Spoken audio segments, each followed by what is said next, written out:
Câteva sunt înțepate.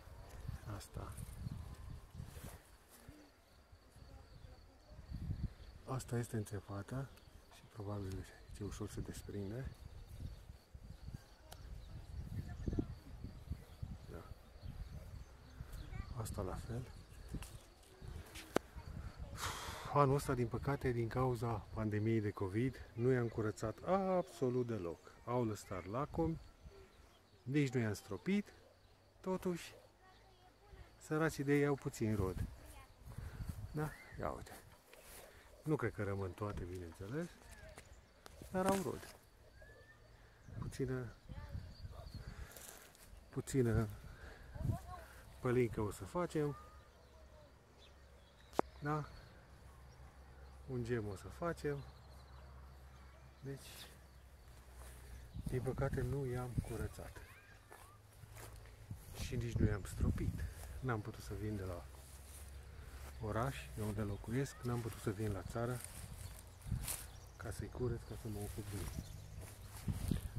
Unele prune sunt mici și amărâte. Da? Altele sunt un pic mai încărcate. Câte un prun nu are mai nimic. Da? Sunt doar câteva.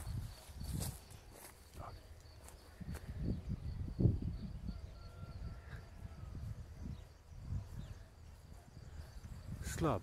Slabă recoltă, dar nici n-am avut deloc grijă de ei.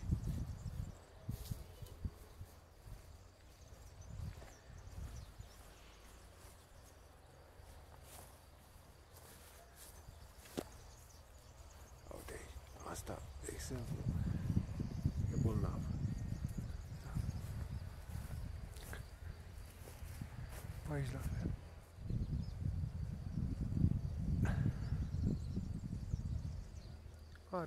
Sunt câteva bucate.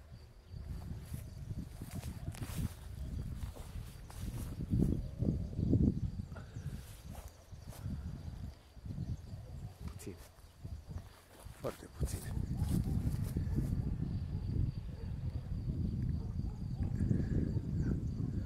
Mai dau o piatră, mai dau niște sfiguri, se duc toate. Da. Pe acolo nu mai intru, pentru că n-am cosit încă iarba.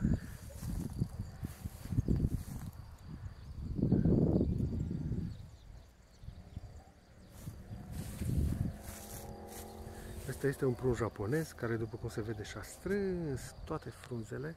N-a fost nici ăsta stropit. Da? Nu merge foarte bine, dar uitați. O prună. Acolo. Încă 2-3 prune. Da? Ăsta cred că are 3 ani. E prima oară că face prună. Sunt chiar curios cum vor fi.